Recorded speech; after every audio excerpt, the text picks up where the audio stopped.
Meeting to order for March 6, 2018. We'll begin with the Pledge of Allegiance. I pledge allegiance to the flag of the United States of America and to the republic for which it stands, one nation, under God, indivisible, with liberty and justice for all. All right. The board just came out of a non-public session under RSA 91A3, 2A through C, and I'll entertain any motions related. Mr. Chairman, I would move that the minutes to the non-public session be sealed until a majority of the board feels it is wise and prudent to unseal them.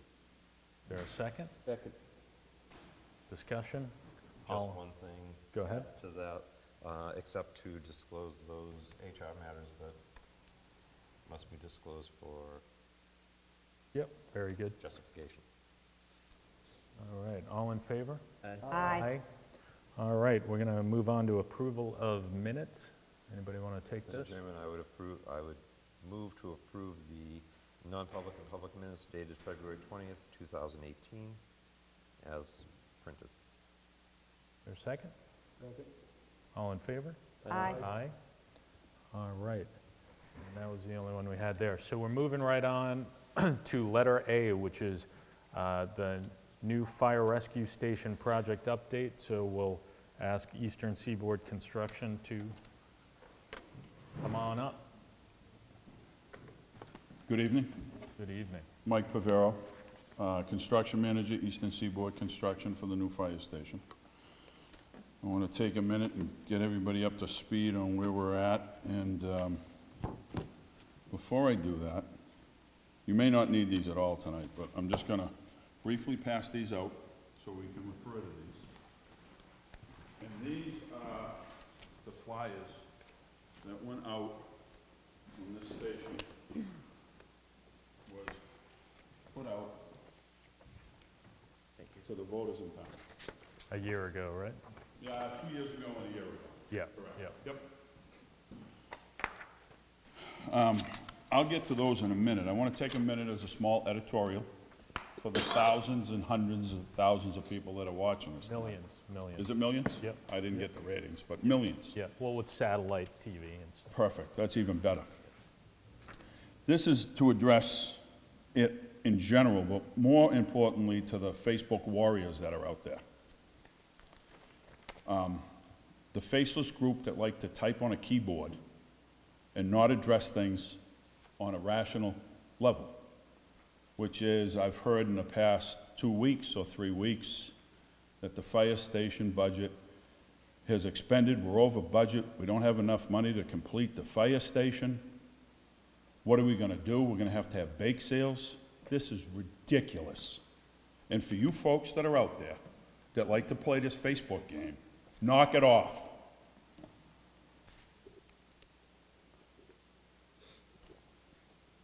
Because it's ridiculous. And I'm going to show you in the next 5 minutes why it's ridiculous. So we'll go on to those little pamphlets that are up there.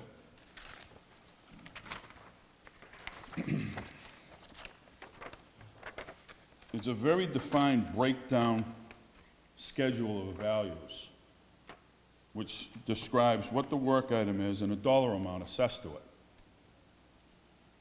For those folks that don't understand what we're building or what was presented to the voters here in town, I urge you to come down to Town Hall, ask, it's all public record, ask the selectmen, but just don't shoot off at the mouth things that have no factual basis. And I don't think there's any confusion in this room on what that sheet is and what those dollars are assessed to. I know there isn't, because we've talked about it.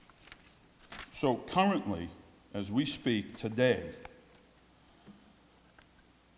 and I'll give you percentages because I won't bore you with the numbers. Again, it's public record. I urge people to come down and look at it if they've got any questions.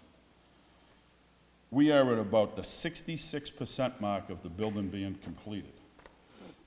We've spent 53% of the budget. Now, the ones that are a little slow in math, that means the building has more work done into it than money expended. I'm hoping that's clearing that up for most people that have gone some other path and don't know how they got there, but that's just to sum it up in a percentage basis. Now, from there, I'd like to go on to a couple issues, and again, it falls back to that pamphlet. We have what would be in the construction trade, which I'm not looking for, and I really don't want to have this conversation after tonight. But in the construction world, it would be considered either extra work orders or change orders. And I'm not playing that game up there. I have no intent to, nor do you guys want to. But to keep it on a basis where the construction lingo and normal operating procedure is, I'm going to quickly go down through what these would be. And you guys probably either have copies in Kim's office, or I'll produce copies to you so you can have these. The first one is the generator that's at Central Fire Station now. These items were not included in the construction cost and budget committee because we were told not to include these in it. It was very clear. So the existing generator that's down there now is a backup generator provided by Seabrook, and it was relayed that that was going to be, all that work was going to be performed by Seabrook to relocate it, take all the switch gears, and bring it to the new fire station. We have now found out that that is not going to happen. So we need to make that happen. That's one. The second one are the radio systems in the building. Again, same as the first. These were not included in the construction cost of this project. Again, you can look at that sheet. It breaks down what is and isn't in the street. This item and the PA speakers that go with the radio, all the things that are related to the radio system, were anticipated to be covered by a proposed new cell tower that was going to go up there. That, for whatever reason, did not happen. Again, we're going to have to absorb that in construction cost.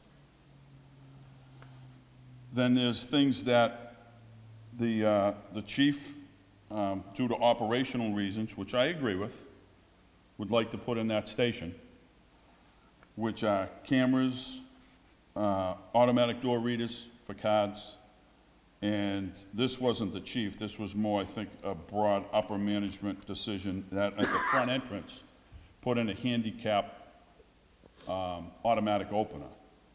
Now, we'll touch upon handicap. The station is completely handicapped accessible based upon current ADA requirements. That does not include, you hit a button and the door opens. That's an automatic door opener.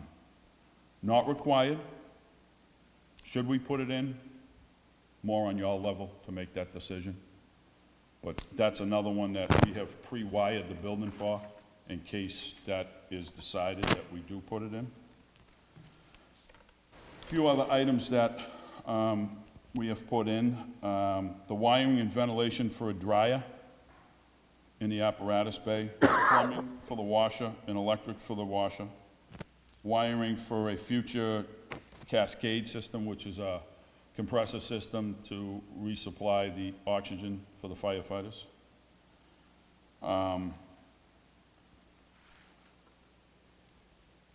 The big one is with the original proposed site plan, electric work was located and proposed to come in one way. Unfortunately, we've got some issues with that. Seabrook is working that out. Not Seabrook, I'm sorry. Unitil is working that out. We're still in the midst of getting that worked out. But that's a potential good financial hit. We don't know exactly what that'll be yet, but we're hoping and wishful that the proposed will still work. I think we'll get an answer somewhat soon. when we sent the site plan up to the state for approval, which we didn't know all of these answers and questions at the original beginning of this job, the state reviewed the entire site plan, came back with their markups and recommendations, which added 600 feet of drainage pipe and 3 drainage structures to the cost of this project that was not anticipated originally. And then finally, there's another item that's kind of hovering above. I don't know if you guys remember, I hope you do. When we talked about this station, there's a Hymo vent system, which is the exhaust system. You see it in a lot of fire stations. Yellow hoses connect to the truck. We did not include that in the construction cost because if the station is built, there is a potential, and I use this word potential because there's no guarantees and grants at all. There's a potential that you could get that system covered in grant money, but you can't apply for it until you have a station. So shortly, we will have a station. In the meantime, it's becoming problematic because that system should really be in the station, operational, for requirements. Let's leave it that way. So I am trying to, I've got some numbers, I'm trying to absorb that, for the lack of a better word, in the original construction costs. I'm a little concerned about doing that, and you guys can research this later, that if you spend the money and do something, it might not be applicable for a grant afterwards. Above my pay grade, you guys can research that and see which route we go on that. And we got a little bit of time on that. I say a little bit of time, 3 or 4 weeks, and then I'll be to the phase that that system will either be put in or we will wait for a later date and try to get grant money to cover that cost. All of that I just read off to you would have a total dollar value of about $100,000, which when you break that down, that's 7% of the entire construction cost of that project. Significant amount. I'm hoping, if I do my job right, and up to this point, we've been very fortunate, and we have done our job right, that I can absorb a lot of this in the construction cost. But it's too early in this phase and too early in the project, even though we're 60+% done with the project, because some of these things I just read off to you guys are variables that if we absorb some of those unforeseens, then it's going to eliminate us to take care of some of the stuff that we would like to put in. It's a little early, but I'm still optimistic. I think from my perspective, this is why we hire a general contractor to do a project like this. It's not your first rodeo, clearly. It is not.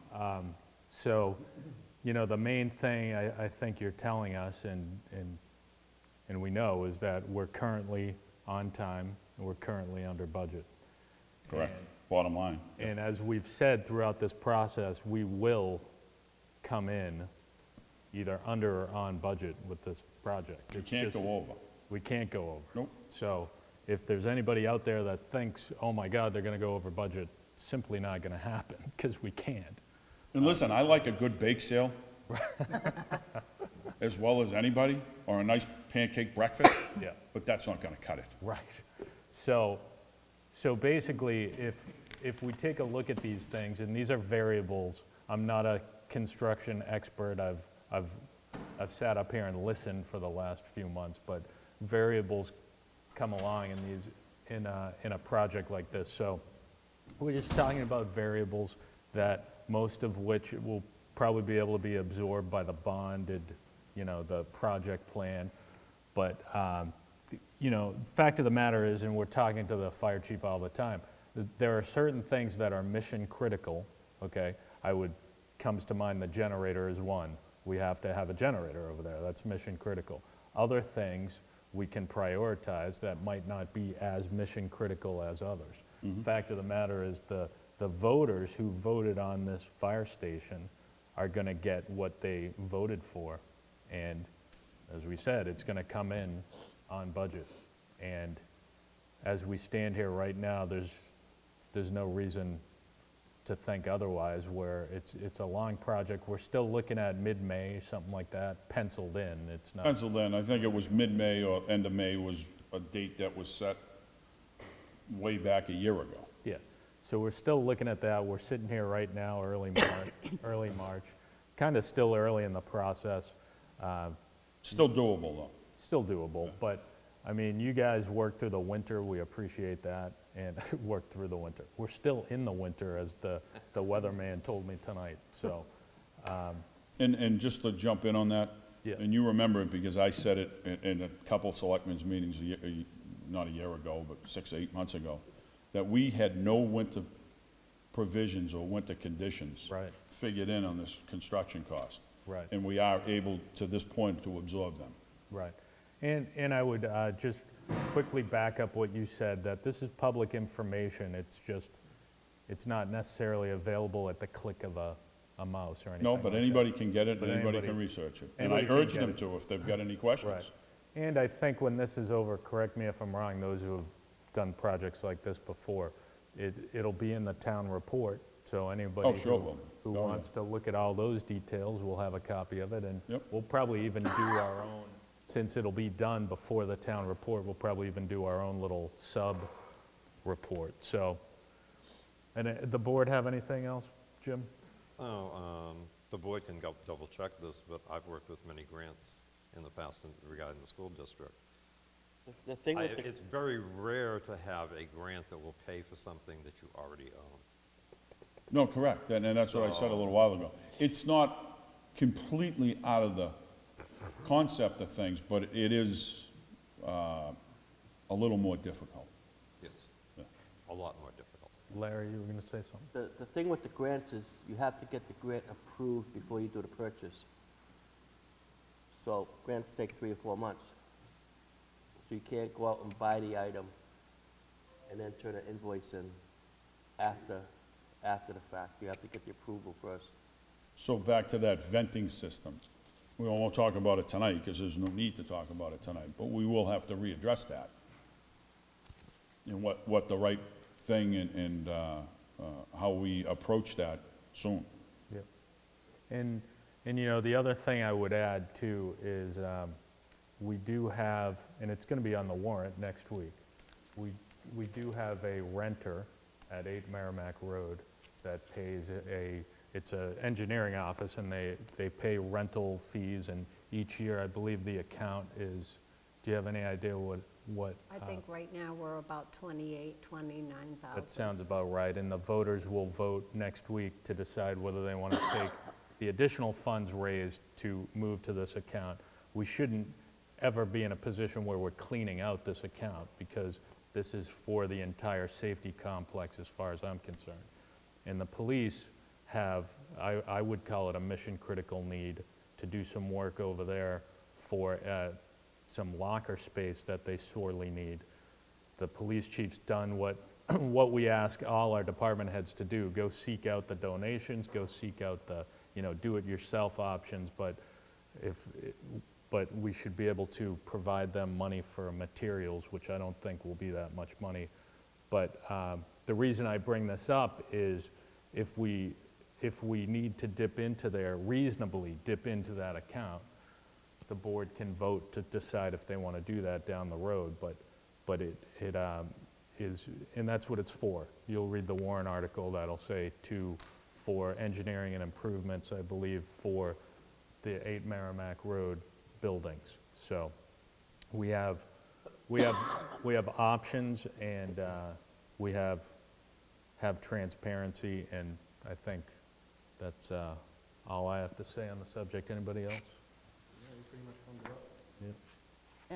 Just a reminder, we will not exceed the 1.6 million when this project is completed. And that is the most important thing, I think, to the voters. Right. And I can tell you, because I read the contract like 100 times, because I had to, I worked on the contract, that, I mean, that's also available to see. It's all in black and white. It's not, we didn't hire somebody, you know, off the corner to do work for us that it's, So I'm using a phrase my grandfather used to use. There's no shenanigans here. right, exactly. You can't do that, I mean, frankly, you know, so. Anything else on the subject of, No, I think we're up to speed. I certainly hope we are. And And I I think certainly it's hope looking I've really- clarified it. I think it's looking really good right now, by the way. It's nice to see everything, you know, every day there, it's looking even better and more like a fire station. You're doing a great job. Thank you. Thanks. Probably should Yeah. announce for the audience at home that the entire Board of Selectmen has recently toured the building. Recent pictures show it a lot, even more further along than we saw it. No, it's quite a bit farther along than you saw it. Yeah. We're gonna start painting this week, hanging interior doors. Nice. Yeah. I'll have to get some new pictures. Just make an appointment at the construction manager's office. yeah. So we appreciate it, appreciate the update, and thank you, and no matter what form this board takes over the next few months, we'll continue with these. So if people are looking for the most updated information about this project, Channel 20, 7 o'clock or so on first and third Tuesdays is when that happens. We do it here in the Selectmen's meeting, so. And there's plenty of seats available. I know, there always are. So, Oh, we'll get more seats, yeah. we can bring in more, yeah. I think, and as long as the fire chief's here, we can bang out the whole place, right? As a fire watch, yeah, so, all right. All All right, right. thank you. All right, thank Appreciate it. Thanks. I know. So, moving on to Fire Chief, you have anything to add for the station update? Excuse me. Good evening. Just, I know Jim's touched on it, and Larry. I had a quick talk with Mike months ago in regards to the ventilation system. The manufacturers we talked to, if you put it in, forget the grant. That's why we're holding off. My recommendation was to hold off until the station was built. The fire department has submitted a $298,000 grant for the complete SCBA system, including the cascade system Mike was talking about. On another note, the members of the department would like to thank the project manager, even though we have to check in at the office prior to taking photos, but that's the way it was discussed from day one and the way it should be. And also, the members would like to thank the current board. And personally, I'd like to thank the board, because the board could change in a week from now. The 5 members have been outstanding. They've helped move this fire department into the future. And on behalf of, like I said, all the members, we'd like to thank you, and we'll see you next Tuesday. Thank you. Thank you, Chief. All right, we're going to shift gears now off of the project update, and we're going to go to the road agent, if he's here, to discuss an update on the sand and salt supply. Different hat. Mike Pavero, road agent. I originally had numbers, and I do still have those numbers, as of 2 weeks ago. And the purpose for me to bring that up to the selectmen, which is still the same, we have not had a lot of snowfall this year. It just is similar to last year. We had an average snowfall. The unfortunate part is we're having storms of freezing rain, sleet, a little bit of snow, back to rain, freezing rain, sleet, which is all treatment. You go out and treat, retreat, treat again, which in turn eats up sand and salt. Right now, as we speak, I've used 66% of the sand and salt budget for the entire year. And we still have 3 months at the tail end of this year to cover. weeks like we've had the past week and a half are a godsend. You know, warmed up, Mother Nature has been cooperative. But there's no crystal ball. We don't know what the fall will be like or early winter will be like, and hopefully after tomorrow's storm, there'll be no more this year, but who knows? Just want to let you know that that is a concern of mine, that the winter has been hard on the sand and salt and treating. So, Governor Sununu gave us, what was it, 90 grand? Yep, there was an additional highway block grant. Yeah, for those who don't know, the entire state got a highway block grant from, every town got from the state an additional block grant. I forget how they figured it out, but our number happened to be 90,000. We can use it for things such as this if we needed to, right? We can, yeah, absolutely can. So Yep. I'll be willing to bet that wasn't your plan to It begin isn't the my year. plan. Yeah. And my plan is hopefully that we still maintain and stay within the proposed budget for 18. Right. But it is a backup where, to continue with your thought process, it's a backup that the taxpayers don't have to absorb. Right. Yeah. And I think you've told me many times as I've learned about this area is that you just, you know, you have to prioritize the winter stuff over the summer paving, right? Yeah. Is essentially what would happen. Exactly right. Yeah, okay. All right. So this is more of an FYI, it That's sounds all. like. Yeah, so just we an know. update. We might No have to surprises. dig deep. No. And this doesn't change next week either. Your proposed budget is your proposed That's budget. it, yeah. It is what it is, yeah. Yep. Too late to change that. Yeah, no, I wasn't looking to change it. Right. Just an update. Yep. Anybody? Jim? While you're here, I want to thank you for sending your crews out and trying to do what they can. I've gotten many calls from people about potholes and trying to explain to them that we patch, try to fill, but the road is not going to be made smooth in February or March the way it could be in August or September or July. You might want to say something. People question whether or not I actually know what I'm talking about when I say the asphalt plants are closed at this time of year. We do the best we can to take the curse off of potholes, but you're not going to have a paving crew out there at this time of year. Oh, no. I mean, to clarify, there are some paving plants that are open all winter. It's an astronomical price to pay for asphalt, and we don't have a hot box, which is nothing more to keep the asphalt hot until you apply it to where you need it. So yeah, you're not doing hot mix during the winter months. Equally as important, the road has already lifted and heaved, so we use cold patch. And a cold patch is just a Band-Aid to get through the winter, and then when you can get hot mix, you go back and fix the patches in a permanent fashion. But yeah, you know, and I've got my share of calls, which I do every year, that telling me about potholes in a lot of the different streets, and it's just a function of Mother Nature. You know, it just beats up the roads here in New England, and that becomes our job to fix what the winter does. That's really the summer maintenance plan, is to repair what the winter has destroyed. But yeah, no, I for one want to thank you for. Well, I appreciate it. Honestly, all the guys do a great job. The two highway guys do a great job. The hired plow trucks that work for me, they all do a great job. They really do. They do an excellent job. We do a lot with very little in town.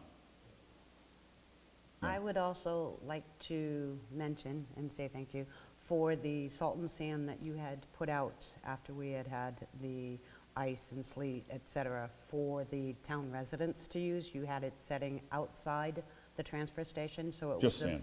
Yeah, and it was available 24/7. Yeah.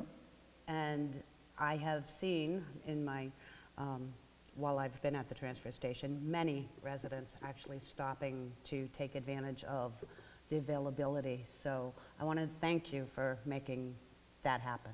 Yeah, and it's always been down there. We've always done it, so, yeah, and for people that don't know, during those icy situations, you do have accessibility for sand, no salt, just sand. Yeah, yeah, you're welcome. Great.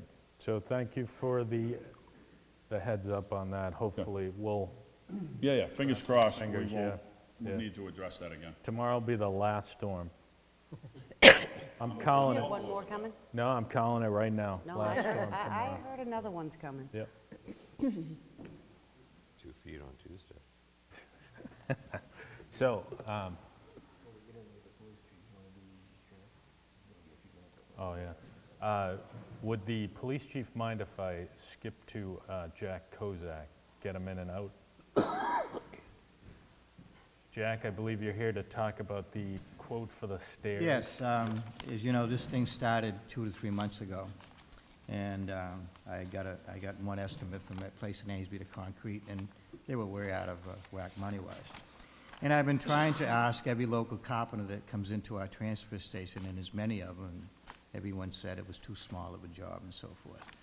So I finally got a gentleman, Stephen Lee, he lives in town. I can take it. Yeah, we'll give it to Nancy after we're done. And as you look at it, there's a price of $2,200. That's 2 complete sets of stairs. When he was in there last week and I was reviewing it with him, and Pete came over and we both talked to him, we want to be able to be, these got to be mobile. One is you come into the transfer station, you'll see it's always right there and that can is always there. But the problem is we have 3 other cans, and as one fills up, people have to throw things over and climb up. And so they'll both be built the same way, so we can move them around from container to container with the Kubota. He's insurance and has everything else, and I think you might have said there if it's okay by the town, and he's going to build them right on site. The, so it's pressure-treated wood, and I think, Bob, you told me it lasts, not forever, but it lasts a long time. It lasts a good 20 years. Yeah, yeah. So- Yeah, and the, not invoice, the estimate does also acknowledge that these stairs are built so that they're strong enough and sturdy enough. Yeah, so that was, they can that was be- a big concern, we want to be Yeah. able to move those, yeah. So that they can actually be picked up and moved by our tractor, so that if one of the boxes doesn't quite Right. land in the same place, we can actually move those stairs Right. easily. So that's an important feature as well, instead of putting wheels on it, which might not make it quite as sturdy or stable when it's in place. Yeah, we decided no wheels, only because it'd be a pain in the neck trying to move them that way. That's what we want them sturdy enough for the Kubota to pick them up with the Fox. And I'm sure, I don't know what your next step is, if you want to talk to him and have him come in and make another presentation or answer any questions. I'm not a construction person, so he's, So- but So I guess my question is to Nancy, what's our budget look like if we were to okay this out of the transfer station? Is the total 2,200? Yeah, Yes. yeah. Sure, we can pay that. Yeah, we actually don't do much over there in terms of this Right, yeah. type Right. of, And these are, and especially the second one that goes out back there, it's critical for me. In fact, this is one of the issues I brought up with is it Lost Safety Committee, whatever, I'm Yeah, on, a right. safety committee, and that was one of the issues that I brought up, because these steps are, you've seen them when you come to the transfer station, but the second one or the third one, wherever you use, and it's always in the dark over there, it's really a problem, yeah, it's definitely a safety thing. If somebody got hurt, $2,200 would be the least of our worries. And So- these stairs are spec'd out to have rails on both sides of Yes, the yes, stairs. yeah, And the safety committee is in favor of this. Oh, good. yeah. Jim? This has been a major concern. Joint Loss Management Committee, No, I think you need a and motion. handling this will, right at the moment, this is one of the major To-dos? to-dos, but also Yep. major areas of potential liability in the town of Newton. Right. I'm sorry, Jim, what did you say? I couldn't hear you.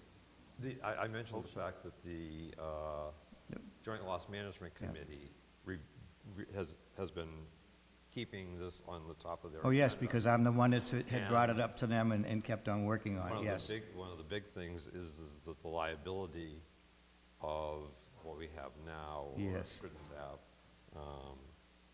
needs to be taken care of, and once this is addressed, where actually the town's starting to look in pretty good shape. Yes. Right. So I would make a motion to, Stole that from me. I think Larry, Larry was all ready to okay, do it. I was just waiting for you to I finish. think we're all ready to do it. So I make a motion to hire Stephen Lee Building and Carpentry to build 2 sets of stairs for the transfer station for the amount of $2,200. Could we just add for labor and materials to make sure That's it's for clear? labor and material. Okay, Bob was the second. Anything else on this? All in favor? Aye. Good to go on that. Thank you. I'm sorry, pardon me? We have forks. Yeah, we do. We only use them when we need them, but they're always someplace located in the transfer station, yeah, definitely. Thank you. It's a good question. If we didn't have forks, it'd be a pain in the neck. Jack, will you get in touch with this person? I'll be glad to call him, And yeah. would you ask him to send in the certificate Sure, immediately? yeah. Could you have a fax number, and I can have him? Yep. Yep. So while they're doing that, and thank you, Jack, for following up on that, let's bring up Chief Jewett if you want to, 9140. what's that? G? Oh, that's not, Good evening, Mike Jewett, Police Chief. I've got a couple things I wanted to talk to the board about. One of the first things I wanted to talk to the board about tonight was the field Yes. training, Yeah. our FTO process for part-time officers. Our FTO process has been here since I've been here since 2002. For part-time officers, it's a little bit different than for the full-time. And what's different is the part-time officer is more so on the hook for everything on their own. We're not really paying for a lot of the stuff. Full-time gets everything covered. Part of the issue that I've run into since I've taken over as chief is that the first 80 hours of our field training for a part-time officer is not paid. I reviewed our policy, and our policy doesn't spell out that they don't get paid. I guess if I was to interpret it, it looked like they're supposed to be paid from the beginning. However, it's been past practice that we don't pay them for the first 80 hours, and I disagree with that. I think that we need to pay them from the beginning.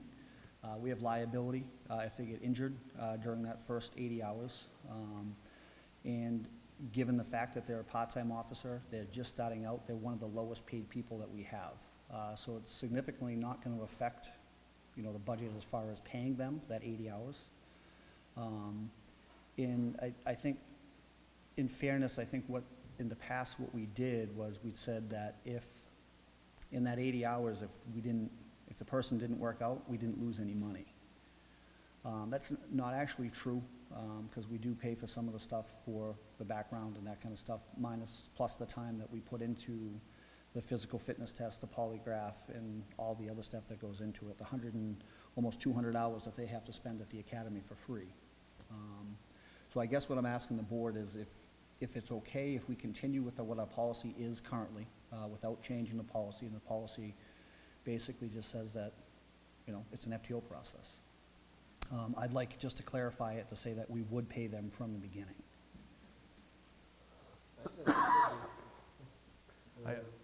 Nobody else that we hire, part-time transfer station or anywhere else, have to give us 80 hours of free time before we pay them, right? This is on-the-job training, It's if, which means they should be paid at that time. Right now, they go to the part-time police academy at no cost to the town, don't pay them to go to the academy. So I don't think it's right to ask them to work their first 80 hours with no pay. No, and then going to the part-time academy without us paying them to do so makes sense, because we don't pay people to go to a college to get a degree either. But on-the-job training is something different, which is what this FTO is. right, and I will say our FTO process is extensive. We're probably one of the more extensive ones in the area, but that 80 hours really doesn't, they're gonna get paid for it, but our process it's lengthy, and I know it is, but we're trying to make sure that we're turning out a good officer at the end, and that we've given them every tool option that they have to be a good officer for the town. Now, could you just give me a high-level summary overview of, or highlights of what field training is for these? I mean, is it ride-alongs, learning how to do paperwork, or sort of thing? I'll try to sum it up so I don't bore our millions of Yeah. viewers at home and put everybody to sleep. Just a couple of little bullets. Basically, once they finish up about a 200-hour academy, I think it's between 160 and 200 hours, they come back to the PD. And most of the people, we do have a pool of candidates sometimes that apply from town. Most people aren't familiar with the streets. They're not familiar with the government in town. They're not familiar with landmarks or roads. So we need to take them, and we take them out on shift. They're with a senior officer, an FTO supervisor, and they ride with them. They learn the roads, they learn our policies, they learn how we do things and what we expect. That all takes time. And in the meantime, you answer your calls for service, and you gain more experience in getting, that job, on-the-job training. Years ago, the FTO program was maybe a week, 2 weeks. Now you're, how many? 3 shifts. 3 shifts. I'd be horrified if I released an officer after 3 shifts. I wouldn't be able to sleep with either of my eyes closed. So the FTO process gives them the core fundamentals of what they're going to do for the town. And For allows them- our specific town? Yeah, Okay. for our Pacific town, and allows me to sleep with one eye open. And just so myself and the public are clear, while they are riding with the FTO supervisor, et cetera, and getting this on-the-job training, if a situation were to arise while they were there, they would be putting their lives on the line just like any other officer. Correct. For And the I'll town. back Which up. means, it makes sense that who wants to put their life on the line without getting paid to do so? They should be paid. And I'll even back up a little further. So the part-time officer, sometimes we have a ride-along that somebody might come in. That person's not gonna do anything. Sometimes we have a student intern. That person's not going to do anything. The part-time officer that's riding in that FTO period is actually a sworn law enforcement officer for the state already. They're just learning the rules and regulations that we have in the town. Okay. So if there's something that arises, they're expected to do their job.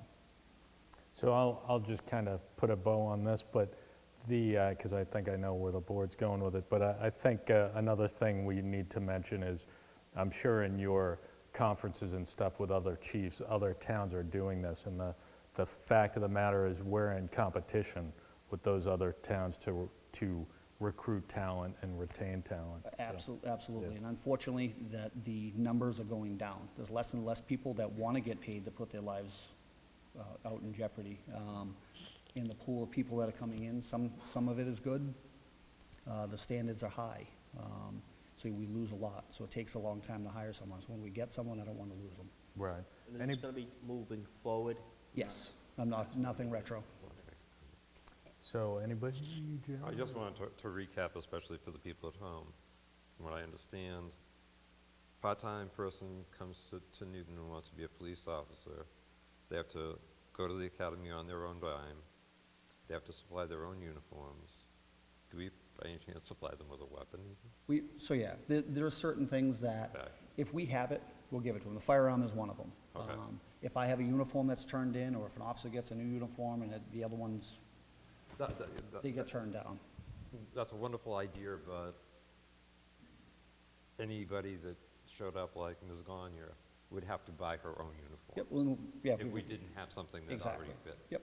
Unless you And see, we're- while you're interviewing, you're like, you look like a size 42. I'm like, We yeah, happen to have a 42 back here, you've got Yeah. the job. And that's right in our, And right up in our policy. until now, we've been expecting them basically to donate 2 weeks of their time. That's the kind of what we're town. expecting, and I don't think that's right. Full-time.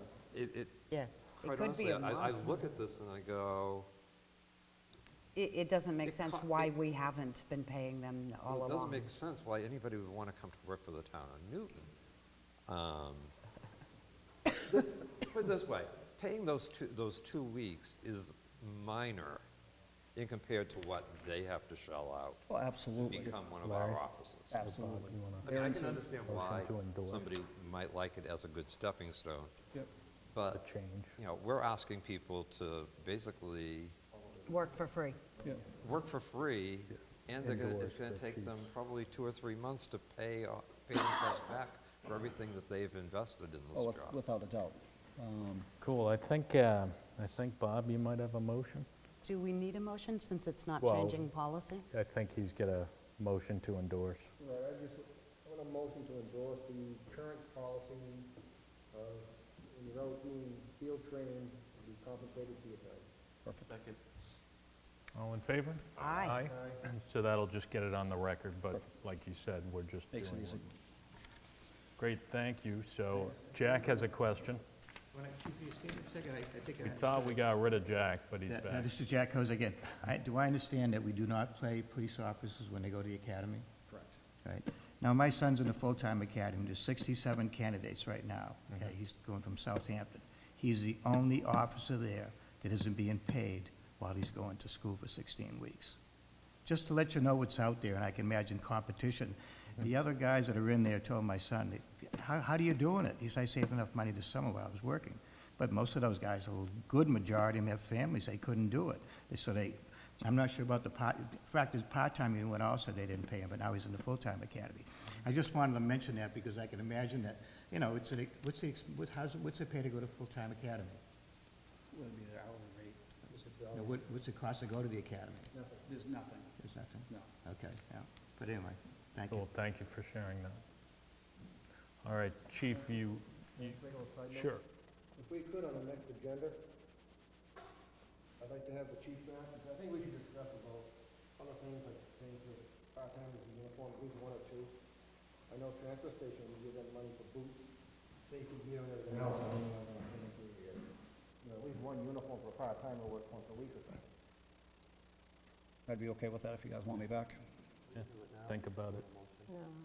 Let's get a little more information in Yeah, front of us. maybe you could Just do come a up little with some estimated costs. Yeah, I have all those, so I'll Yeah. put those into a memo and send it to you.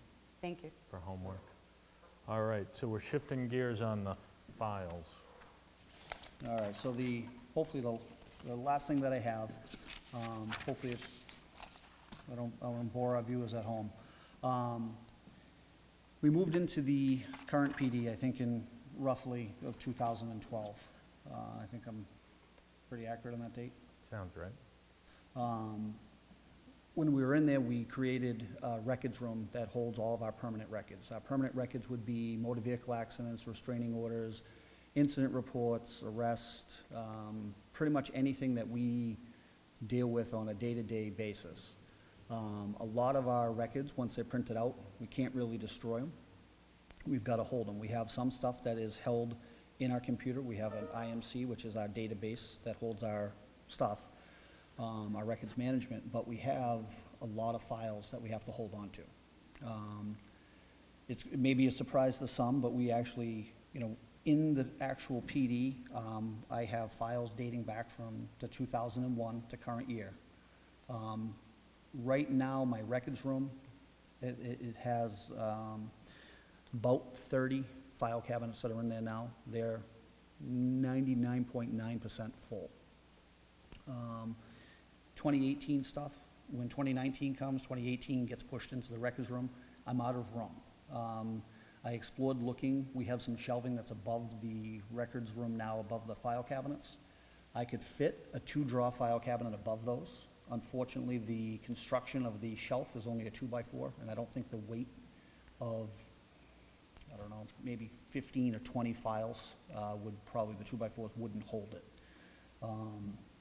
What I'm asking for is to see if there's a way I can take the permanent records that we have, that I can't get rid of, and put them upstairs above the PD in one of the spare rooms. There's rooms above the PD that aren't currently being used, and I'm just looking for a temporary fix, and I'll go further on my temporary fix. And I'll see if anyone has any questions on the room. But by me being able to take those files and transfer them upstairs, it allows me to gain more space in the PD. to shift some things around.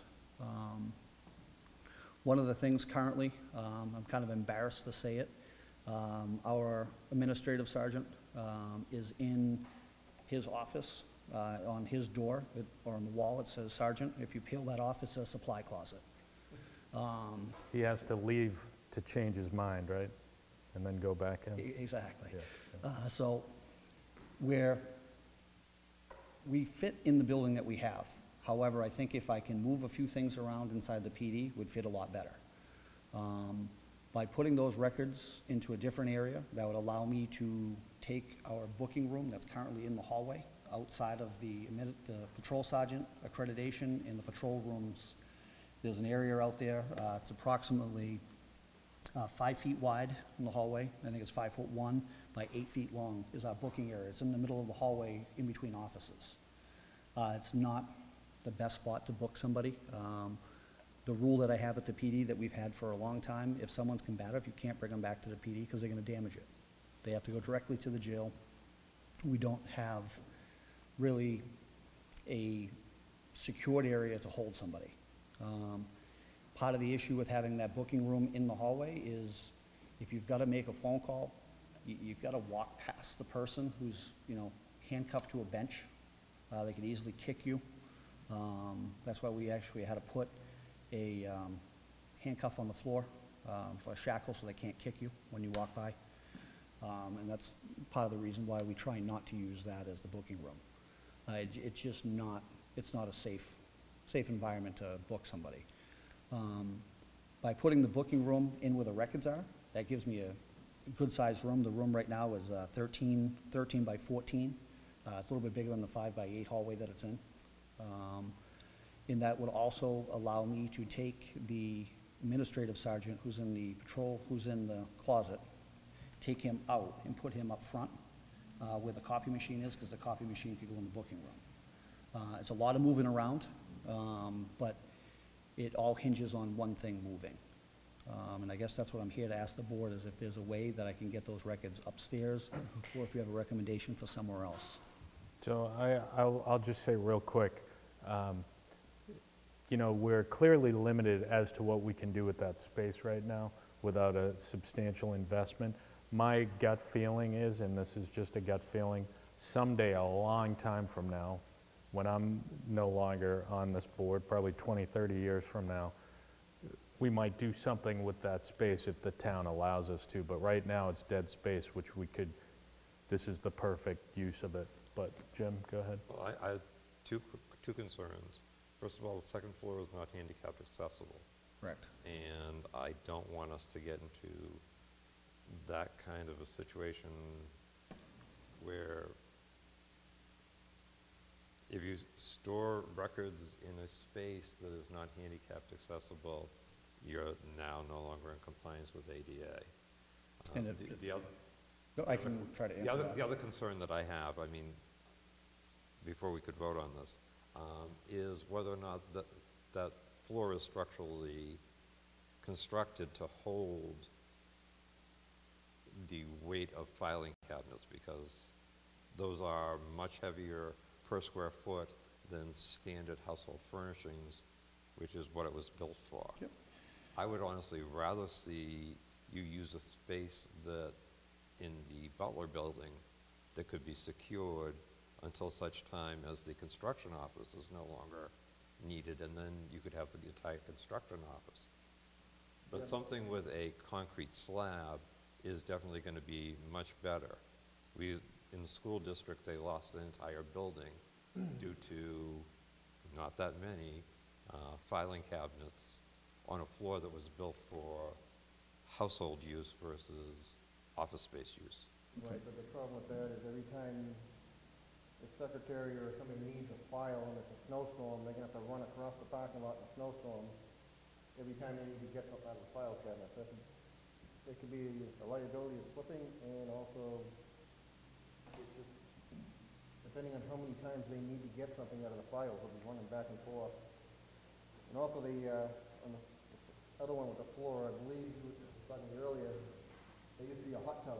There was a hot tub in the center of that In room. that area, so I'm sure that the floor's been supported rather well before the By the way, that was the residence hot Right, tub. not the That town hot we didn't have a town hot tub up there. And it's not there anymore. Right, right. So you were going to mention something on the handicap accessible. Yeah, with the handicap accessible, I get that. They're not public records, so the public does not have access to these records whatsoever. However, for ADA compliant, the staircase going upstairs is actually already retrofitted to take one of the chairs that goes up the wall. So that's always an option if that was something that we were going to get into, that if it needed to have access.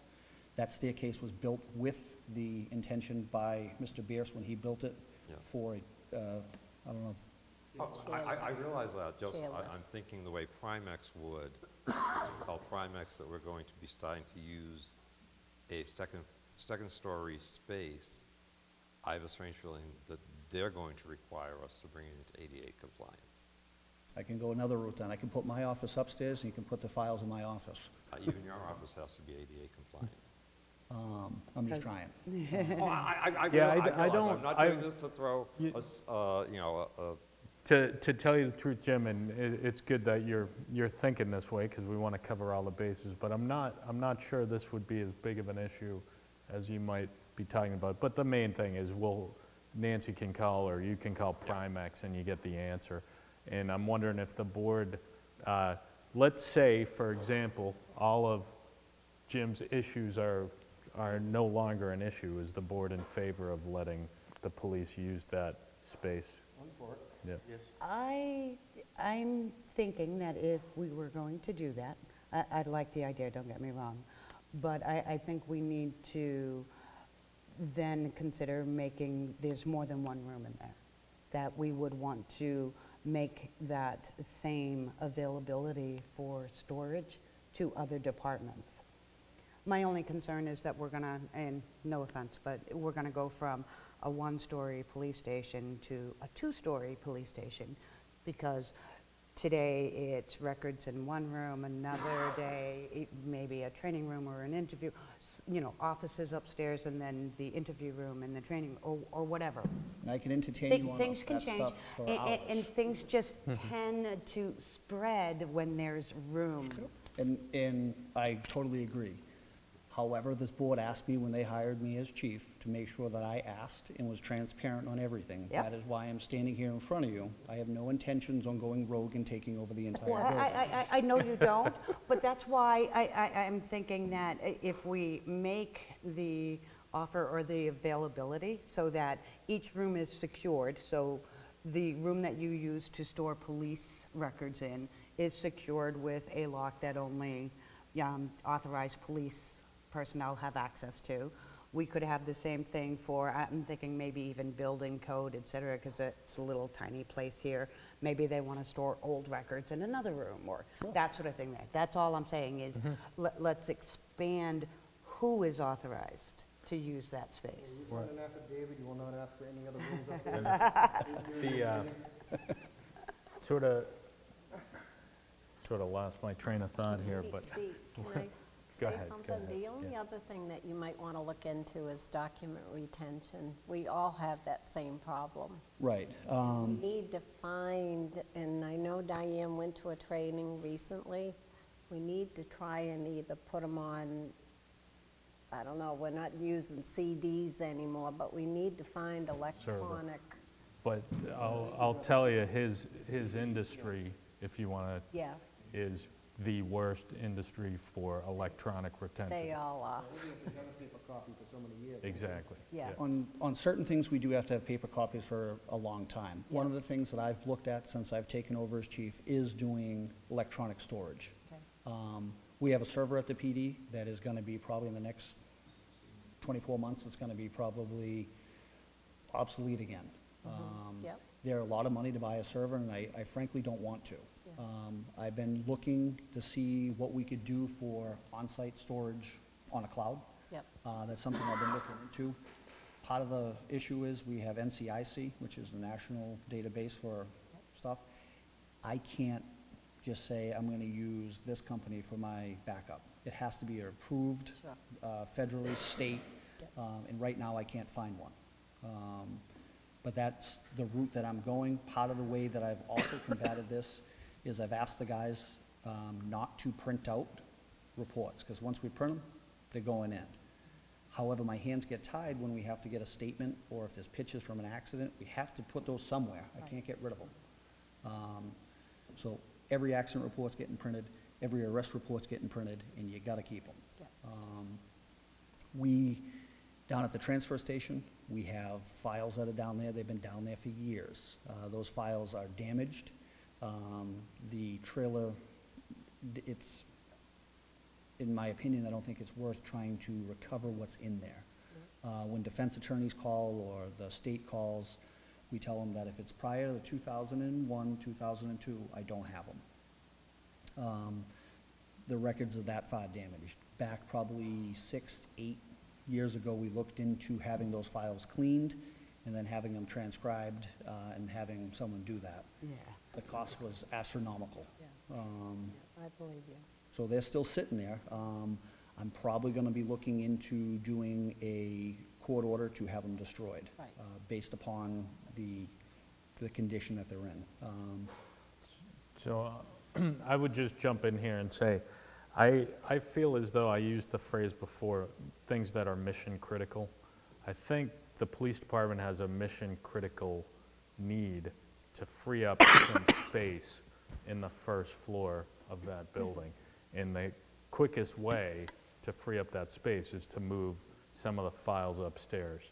Similar to what we did with the Butler building when we first took that over, is we assigned bays, right? We said, fire chief, you've got these two, highway, you've got these two. And I don't have a problem at all, and I'd look for the board if we can vote on this.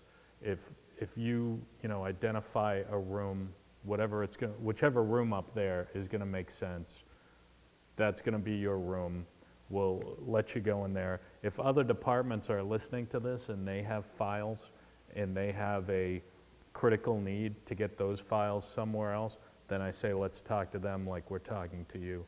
But I think this is kind of a no-brainer where let's just get those files moved so you can free up some space and because you need it, frankly. So. Even if it was just to move the booking area into a room with a door, that would be enough of a reason for me. Because Be fantastic. I've walked by that bench. So It's just not in a good spot. It's not, because if there was actually somebody sitting there at the time, I wouldn't feel too safe at all. So that fact alone makes me in favor of the project. I appreciate it. Anybody, Jim?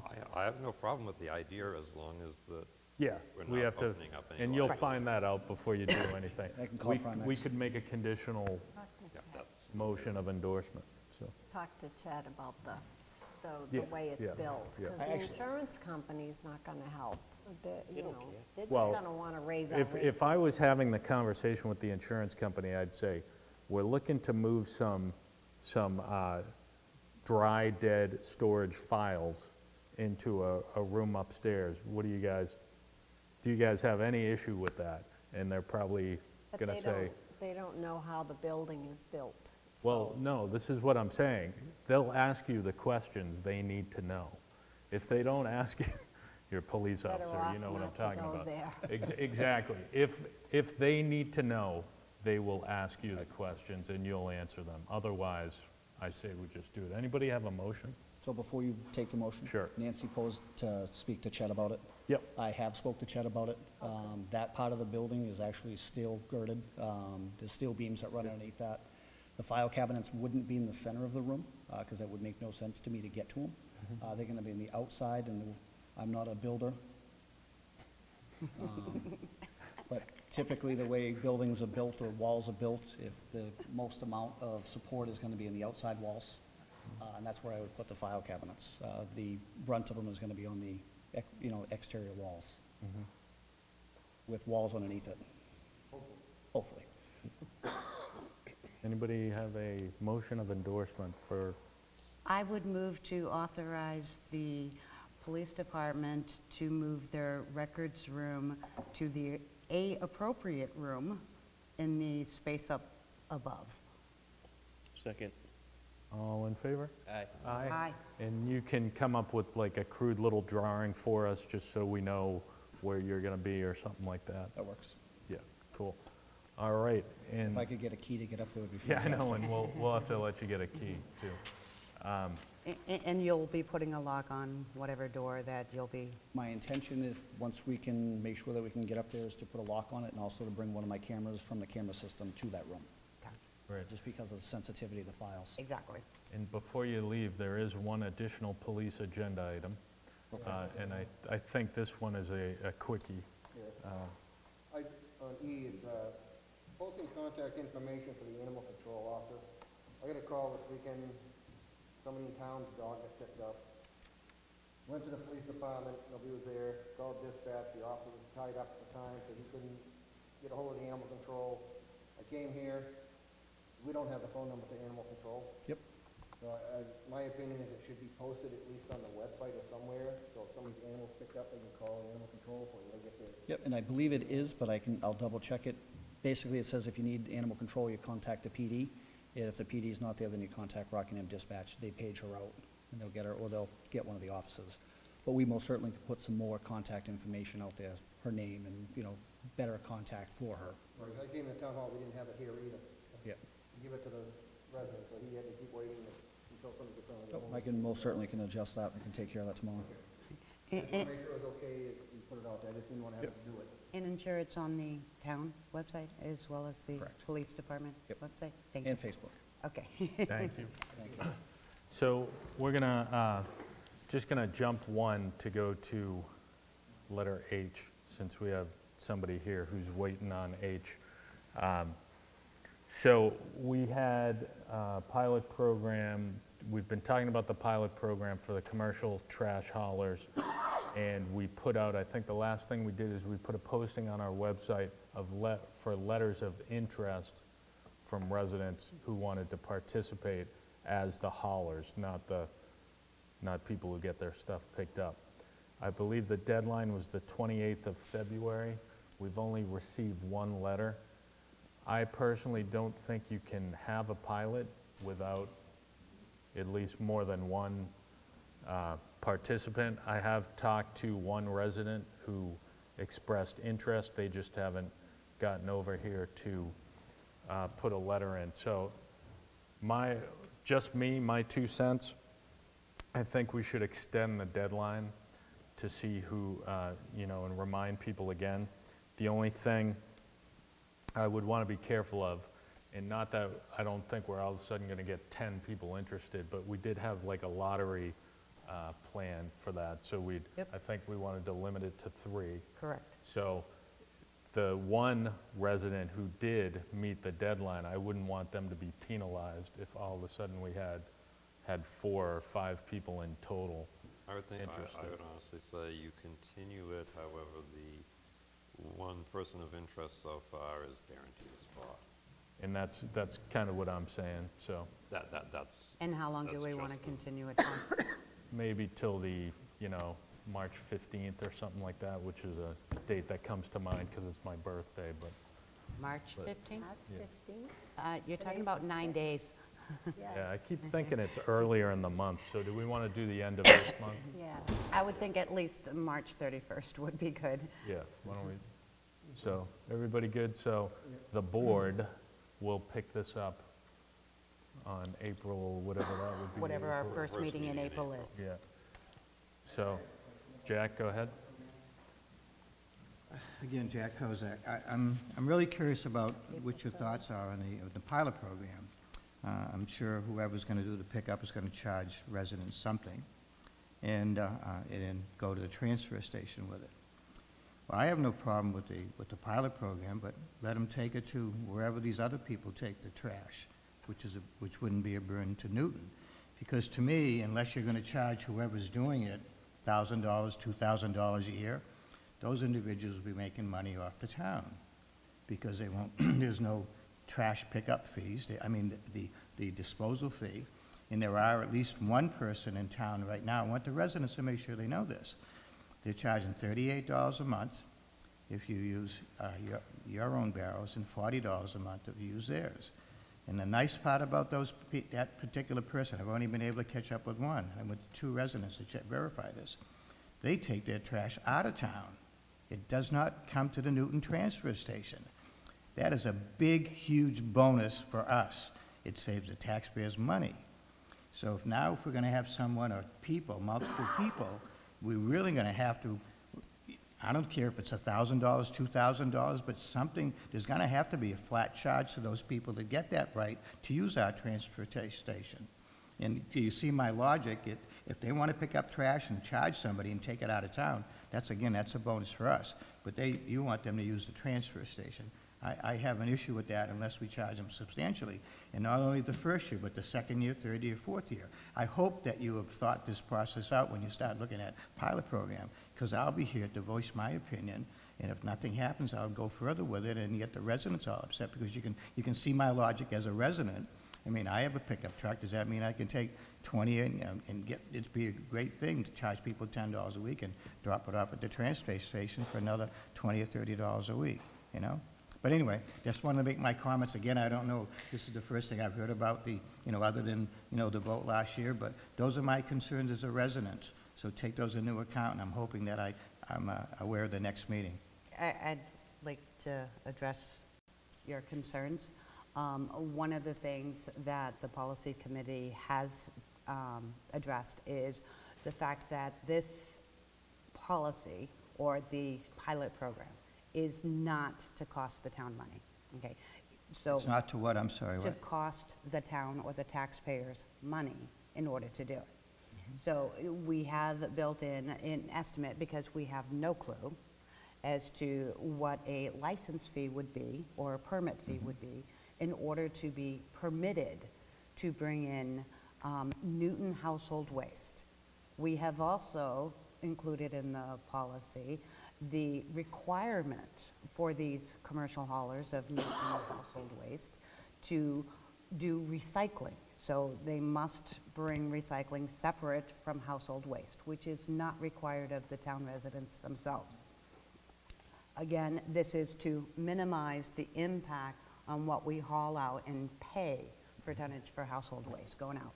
So between that and the pilot program itself, which should help us more accurately gauge how much, if any, additional waste we have coming in, because we will be able to track what we've done and then what we're doing and see what kind of fluctuation or increases we may have in tonnage. And then set the permit fee accordingly so that it would cover any additional costs that are incurred by the town. So But you're we do missing my intend to whole do that. point about bringing the stuff to the transfer station. There already is someone picking up stuff in town, and they take it out of town. Yes, but So if they had the- 400 people or 500 people, it reduces the cost to the town. That's my However, point. the, So what you're asking me, what you're telling me though, but whoever those people are, they're gonna be making money off the town. no, they're not making money off the They're town. not gonna Now, charge keep the in people mind, anything? The warrant article for last year was to allow commercial haulers to bring household waste to the transfer station. It was very It vague. wasn't to allow commercial haulers to pick up household waste from Newton and take it out of Newton. That's not what the warrant article was. We don't need a warrant article for that. I know we don't. People want to allow local people to start a commercial hauler and bring the waste to the transfer station. That's what they asked for, so this is what we're giving them because they want it. We have to give them what they say we want. I would just jump in here and say, Jack, what you've talked about here tonight is stuff we have talked about. Yeah, that's why I wanna make sure it's out Right. there, yeah. And I would also, reiterate, as we've talked about in other meetings, this is a pilot program, so nothing's set in stone. We're looking to learn and figure out how we're gonna do it if we proceed fully with it, right? So definitely your point of view as not only a resident and a taxpayer, but also somebody who works at the transfer station would be important to work with us on this, I think, as we go along. But- Yeah, I'd love to, but- yes, and have my but 2 there's- cents in worth, yeah. But I would say, there's more to come, so stay tuned. But what you've talked about here tonight is definitely something we've talked about. Well, good. Well, thank you very And much. we will also be working with the transfer station manager as far as making sure that the policies will be inclusive of what he sees are needed as far as what he's going to want from the commercial haulers, et cetera, to make it easier on the personnel at the transfer station to accept these commercial Yeah, haulers. the verification that they're coming from Newton. Right, so Yeah. these things, I mean, Yeah. all these things need to be worked out, which is why it's a pilot program,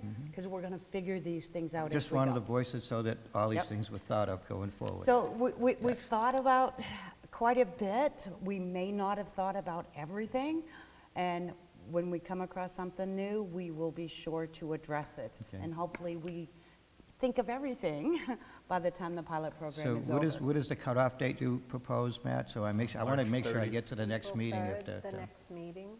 So before the next meeting. Yeah, Yeah, we said March 31st, and Yeah, then we would discuss it at the next April. Yeah. it'll be the So first Tuesday in April. Maybe Yeah. mark your calendar if you Yeah. can make it. Of course, if you're interested in actually, going around and getting a few customers and, If not, we being know where to one, then find be you, sure to so. put your letter of interest in before No, March 31st. I'm really not I don't interested. think he's but, interested. I'm I'm just I'll be- saying, if you are, then, I'm going to be real curious of what these people are going to charge the residents and those Yeah, type of things, yeah. come up with a number. So stay Yeah. tuned. Okay, thank you very much. Thank you. I'm out of here. So before we leave this topic, Steve, did you want to? I would just also request that, that even though we're gonna continue the, and I'm not sure, maybe you already did this, but, that the board consider making available to me on an official basis one of the permits, since I submitted my letter before the deadline. And I think it sounds like the board's supportive of the fact that you would be, because you met the deadline, and you're the only one who met the deadline, you would be one of the pilot participants. You wouldn't be in the lottery, you already, Okay, great. We had a lottery, and you were the only name, so you won. Great. The other thing so the is, next lottery, if you will be for the two remaining spots. Yeah. great. And the only other thing I want to make sure that I'm not breaking any rules. My intention would be to, start at the source and solicit people outside of the transfer station. And I don't know if that's allowed or not. I wouldn't do it yet, because we still have to, as I think you guys had in your proposal, it's very important that the potential customers are aware of what the restrictions are, so we don't really have a clear list of, we have a general proposal, but Yes. I think it's too soon to do that. Okay. Yeah, Yeah, well, and- that's why I wanted to check. Just so you know, what we'll do is we will, this is my thoughts, is that what we'll do is we will set a date for a kickoff date, which will be 30 or 60 days from whatever date we set it, which will give the participants of the pilot program an opportunity to, at that point, solicit their customer base and be able to inform them, the potential customers, that we can start on this day to do. Okay. Because we don't want to see you going out and soliciting customers and saying, oh, no, they're still not ready yet. Nope, they're still not ready. And lose customers because Yeah. the town is taking too long to open it up for you. I would kind of, people stand at the transfer station soliciting business. right. Right. No, and I figured I didn't know whether it made a difference whether it was outside or not. Yeah, like I would say, it's just too early right now, Jim. I was just gonna say, we probably should set a date and say that the extended applicant, or Lottery? the Submission, people can put in until March 30th. March get 31st, we said. 30, Yep. 31st. with a start date of May 1st. I'd rather say now it's going to start on May 1st, whether we have one applicant, because we'll still be able to get data from the pilot program, even if there's only one. Yeah, so that, So that we're saying, no, it's April 1st. If we only have one, we're only going to have one, and then any business would need lead time for a startup date. I would prefer not to set the kickoff date yet, because we have not prepared the transfer station, and I don't want to set a date and then have to go back to the participants and say, we're not ready for you, or the transfer station is not ready for you. I would rather do it when we're more sure, so I'd rather save it for our first meeting in April. let me do this. Would you consider that a motion, your timeline you just described to us? Well, I do really want something so that Yeah, it can start. well, right. Make it June 1st. That can be variable, but let's give some concrete dates, because we're asking people for a pilot program to invest in stickers and/or bags, Or whatever. advertising, so- locating. And quite honestly, if I were interested in utilizing this service, they can't tell me the day they're going to start. I'm going to look at them and go, well, in that case, I can't tell you if I'm going to want your service. Right. So, do you want to make it a motion so we can, Yeah, sure. I'll move that the application date be March 31st, and that the pilot program shall commence on May 1st. is there a second by I would Larry? like to offer a friendly amendment to make it June 1st, Okay. because we're only talking less than a month from the first meeting after reviewing That could come for the quick. kickoff time. Yeah. So I'm thinking June 1st would be better. And it would give us a full 6-month window for the calendar year. What do you think, Jim? I have no problem with that. Larry, you good with that? I'm good with May 1st. I said June 1st. I want the original motion, May 1st. Oh, okay. Jim's changing his original motion to June You 1st. changed it? Yeah. Yes. Yeah, I accepted it as a friendly. So are you still Are we second? voting I just want Are we voting on dates June set. 1st first? Yes. And then back to May? No, no. Okay, that's fine.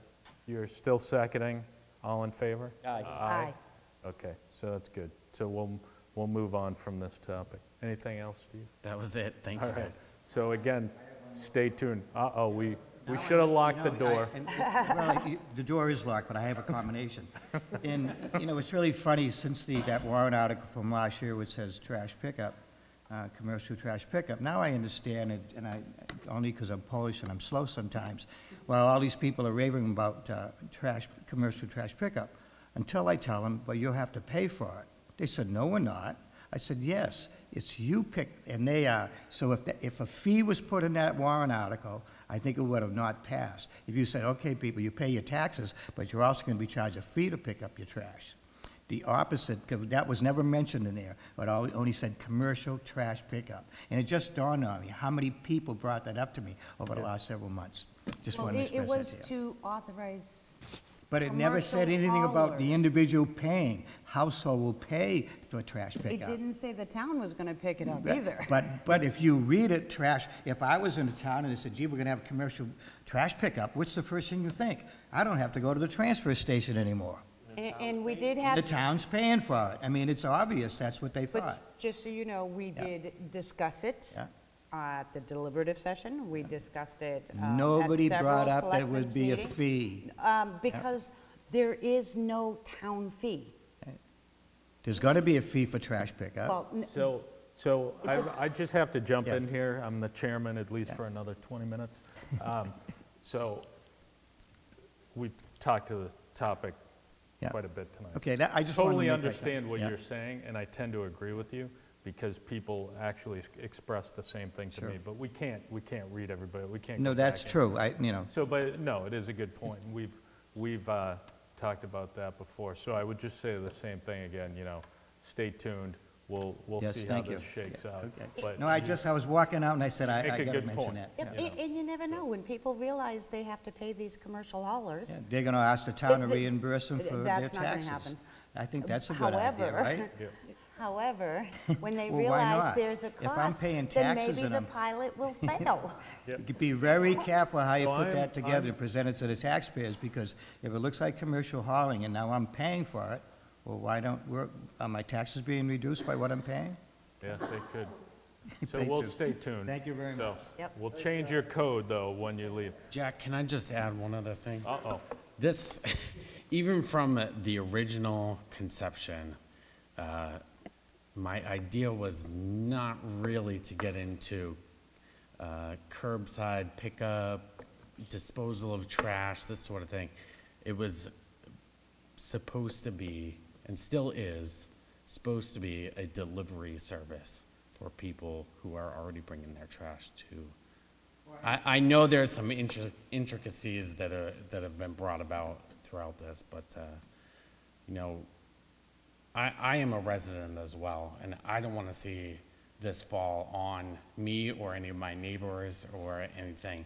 The idea is to deliver trash, and any cost or undue burden to the town should be transferred directly to the companies that are providing the service. I see fully your point of view, and there's nothing that would make me want to, you know, cost the town anything. And it will be optional, yeah. And they'll know that, and if it doesn't work, then it doesn't work.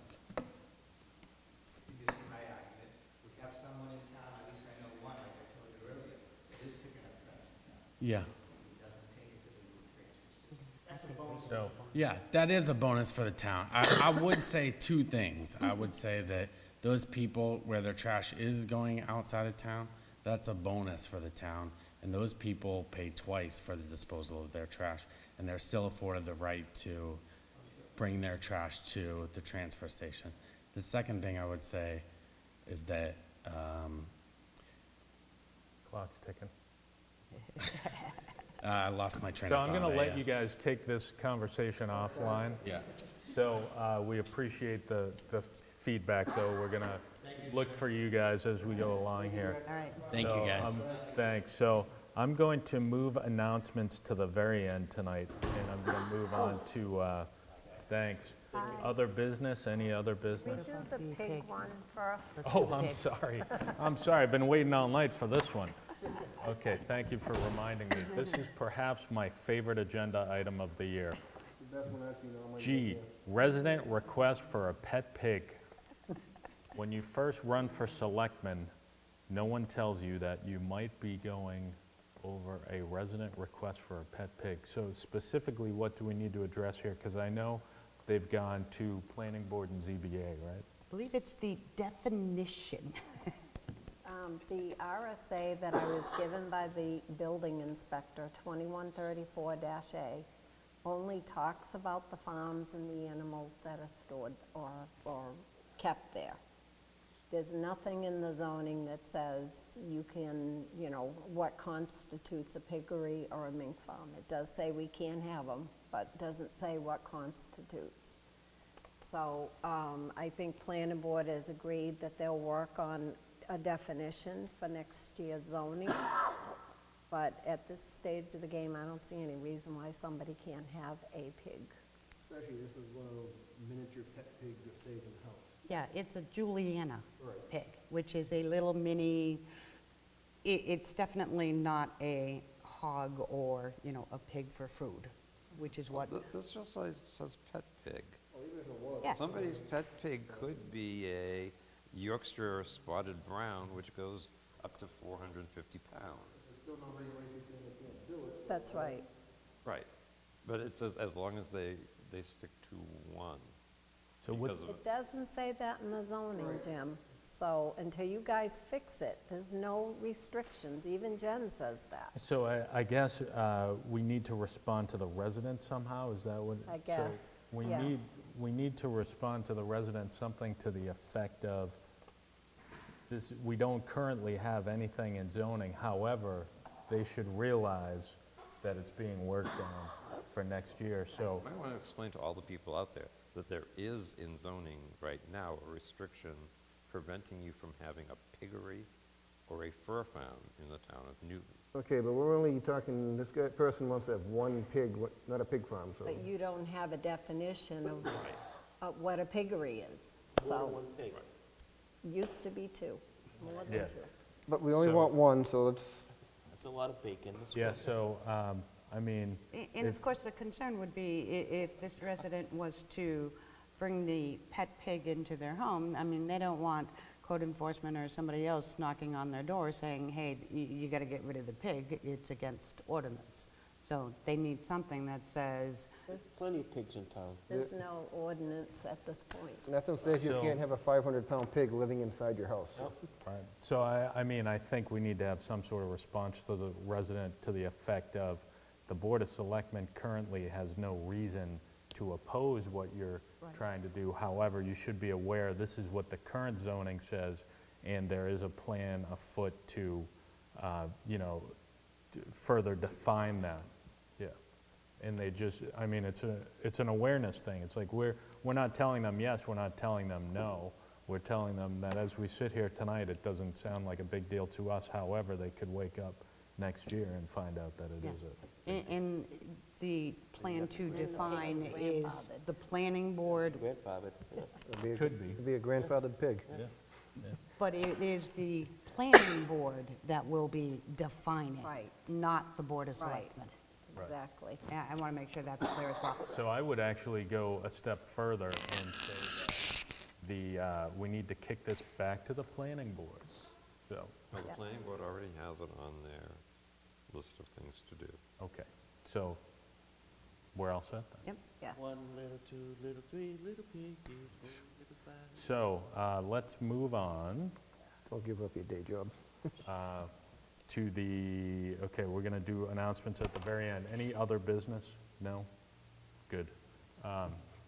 We have the manifest. Do we want to take one down and pass it around? Mr. Chairman, I would move to sign the vendor manifest dated 3/6/2018 in the amount of $104,470.04. Second on that? Second. That was Larry. All in favor? Aye. I would move to sign the new fire rescue manifest dated March 6, 2018, in the amount of $172,160.68. Second. All in favor? Aye. I think I'll do one. I would move to sign payroll manifest for pay period February 18th, 2018 to March 3rd, 2018, with a pay date of March 8th, 2018. Second. All in favor? Aye. Aye. Veteran. Yeah. Motion to sign Veterans Tax Credit for map 3-1-4-4 for tax year 2018. Second. All in favor? Aye. It's unanimous. We never- One more. Make a motion to We never know. sign denied abatement for tax map 12-2-22. Second. All in favor? Aye. And make a motion for the chairman to sign a transfer station annual facility report, solid waste facilities. Second. All in favor? Aye. Aye. All right, that's it for those. May I see What that again, else? please? Yeah, I'm right, they're not on here. There are 2 items here to sign that, No, I think it's, no, these are job descriptions, but we For haven't where? discussed or reviewed them. Recreation Commission Secretary and Cable Station Manager.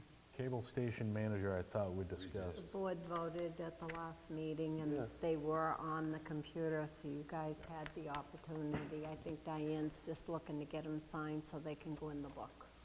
It was already approved, so it just, Yes. we don't need a motion to sign. All right, and what about the Recreation Commission Secretary? Job description? That was That's one new. that came with her evaluation, so Diane put it on the regular stationery to make it official, so you can just sign that one as well. All right, so there's nothing, We'd have to adopt it.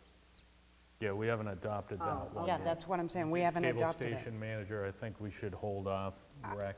I agree, because there's a Okay. couple of things I would like to Okay. Yeah. potentially change on that. Yep. Okay. All right, so we'll have everybody sign that. Other businesses listed again. All right, anything else? I would like to wish No. all the Well, we candidates wanna good luck Hold next on, I Tuesday. have an announcement. Announcements or elections? Yeah, I have an announcement. Okay, so you guys just said it, next Tuesday from 8 AM to 8 PM, right in this hall, will be the town meeting election for the town as well as the school district. What I've said before is, no matter what happens in that election, it always is a new board the following meeting after this one. So even though the faces might be the same, it is a new board. So since this is the last meeting of this board, you good there? Yeah, go ahead. Okay, so since this is the last meeting of this board, I would like to thank this board for the work we've done on behalf of the town this year, because I do feel this board worked well together. I feel that we've worked in the best interests of the town, and I think we did a lot of great things for the town, so I would like to thank everyone on this board for what you've done. I'd also like to thank you for letting me be the chairman for this last year, and I would just wrap it up that way and say next Tuesday, make sure everybody gets out and votes. So that's all I have. I have one question. If we have a big snowstorm on voting day, are we still holding voting day? None of us can answer that question, No? Okay.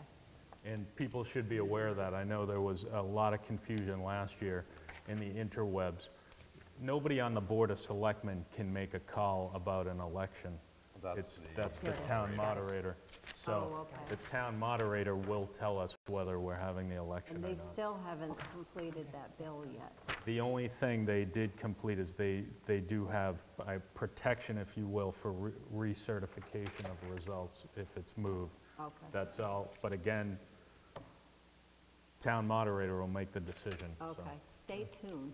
yeah, stay tuned on that, too. Okay, and then I'll just make a quick little statement myself here. I'd like to thank, because this year, Matt and Lisa are up for re-election. I'd just like to thank Lisa and Matt for all the hard work and time they've put into helping the town, and hopefully we'll see you next year to continue doing the hard work. Thank you. Second that. Next year or this year? Well, this year, next election.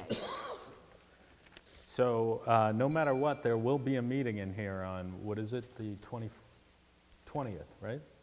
Is that the next meeting? So, This is a snowstorm. March 20th, yes. March 20th, so make sure you come in for that. Anything else, or, well, I'll hear a motion for adjournment. Motion to adjourn at 8:17 PM. Second? All in favor? Aye. Aye. Thank you, everybody.